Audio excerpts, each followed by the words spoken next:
Hey, Snap Flash fam! Big news out of Gaborone today. Botswana's anti-corruption watchdog, the DCEC, is stepping up its game. The Director General has just vowed tougher laws, stronger independence, and harsher penalties for those who try to loot public resources. Let's break it down. Did you know Botswana is rewriting its anti-corruption laws to make the DCEC more powerful and independent than ever before? This could reshape how corruption is fought in government, land deals, and even transport licensing. Stay tuned to see what's changing and why it matters. Before we dive into this story, hit that subscribe button and ring the bell so you never miss the latest updates on governance, justice, and accountability across Africa. The DCEC says the review of the Corruption and Economic Crime Act, which started in July 2024, is now being aligned with the new administration's promises. Key reforms will give the Director General more independence, secure tenure, and legal power to act without political interference. From the onset, the new administration was very, very specific as part of their manifesto. They're going to deal with the issues of corruption. They're going to capacitate the DCEC. And as such, when the administration changed, obviously the new administration, its direction, its mandate. The review of the Corruption and Economic Crime Act, as I've stated, we started the review in July 2024. So when the new administration came, we had to go back because of the direction that was now taken. So we are working on the Act as we speak.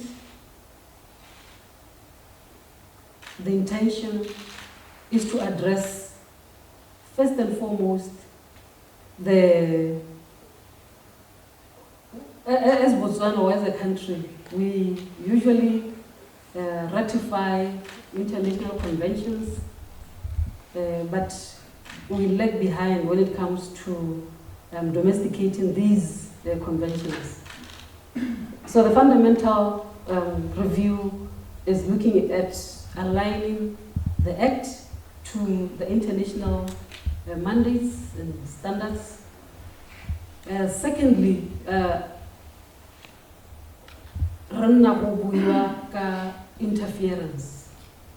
interference, political interference, as some of you have already highlighted.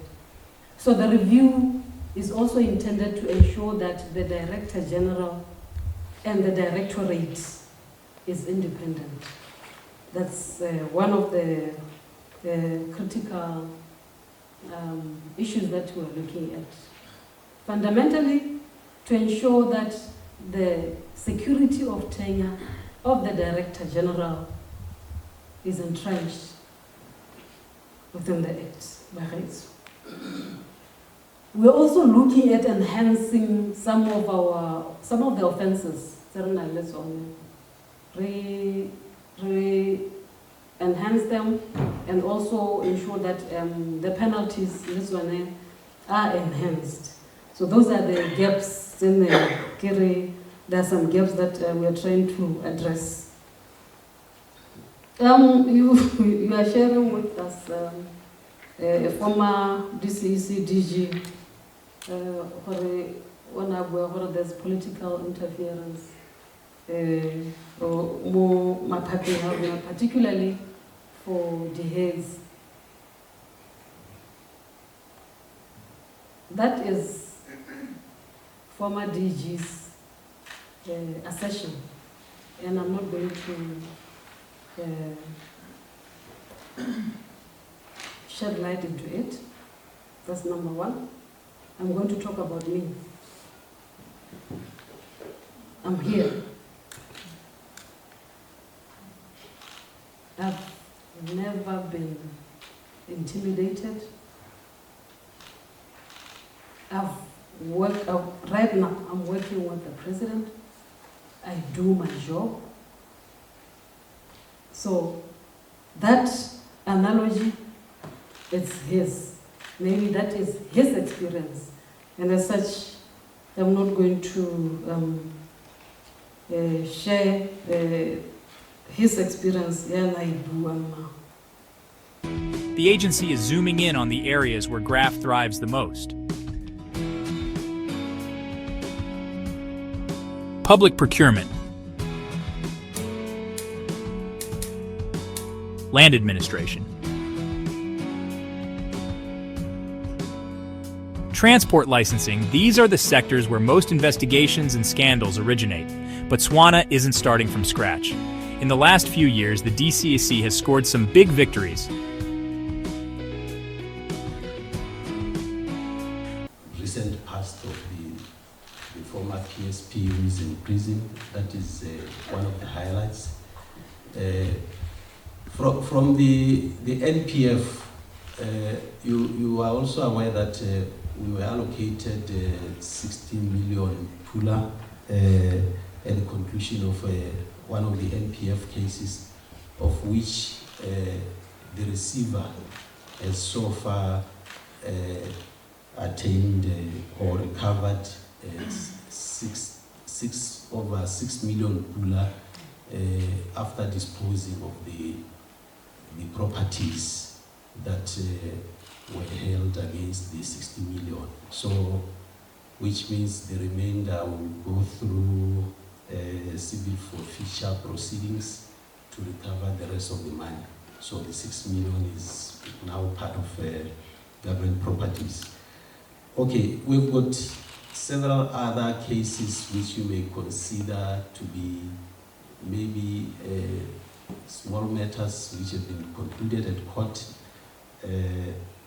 successfully, but as you may be aware, there was a case involving land that we were doing together with the Ministry of Land some 3 years back, which at the conclusion of that case, 39 employees from the Botswana Subland Board were dismissed.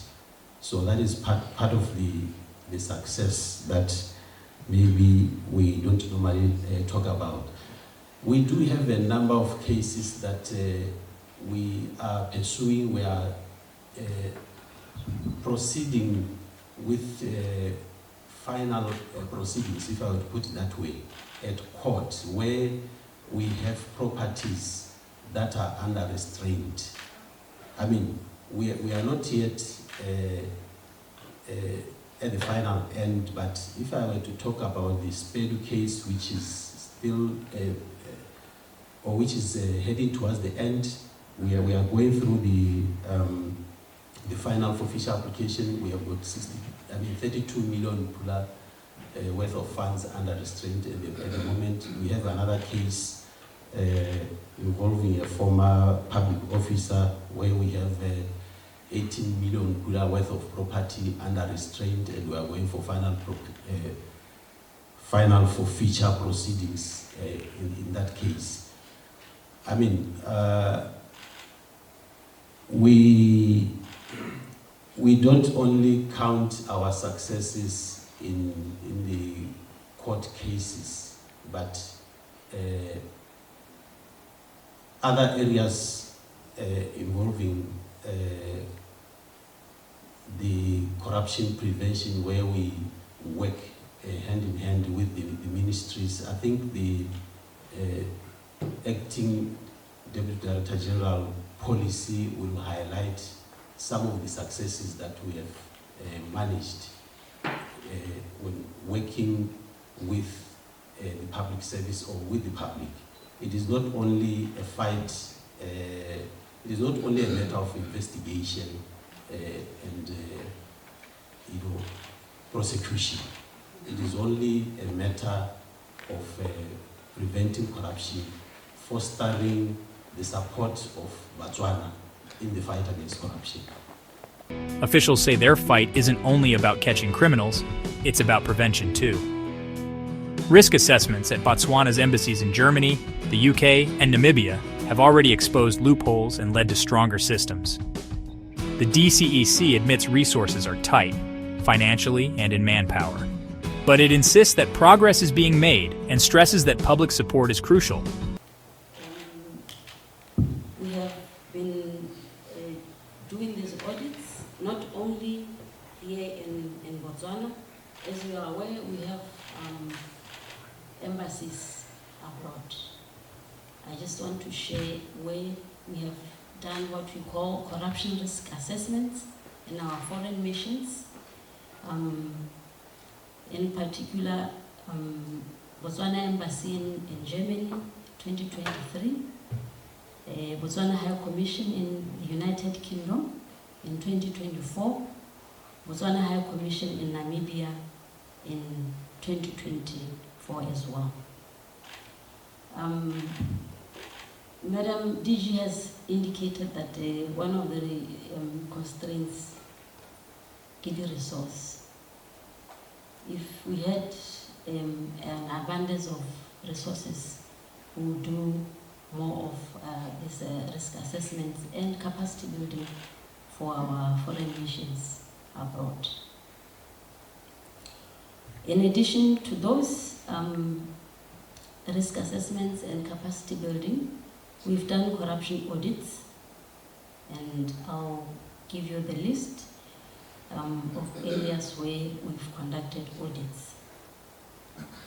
We've done an audit on issuance of tourism enterprise license and inspection of tourist enterprises.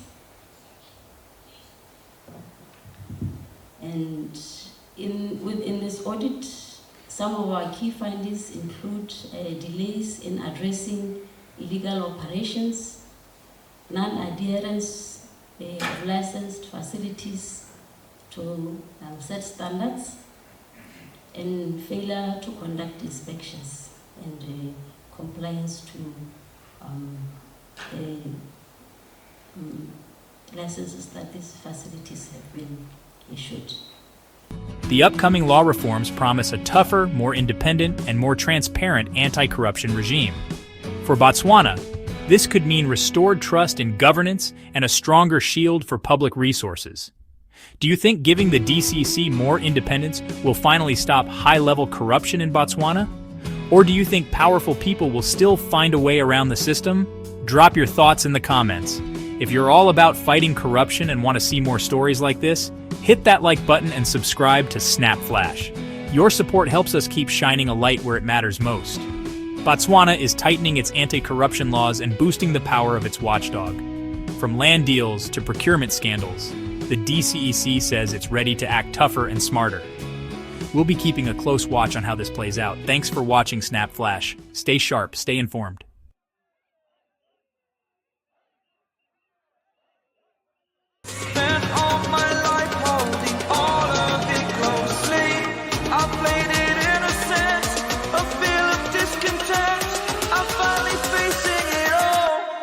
Fearless.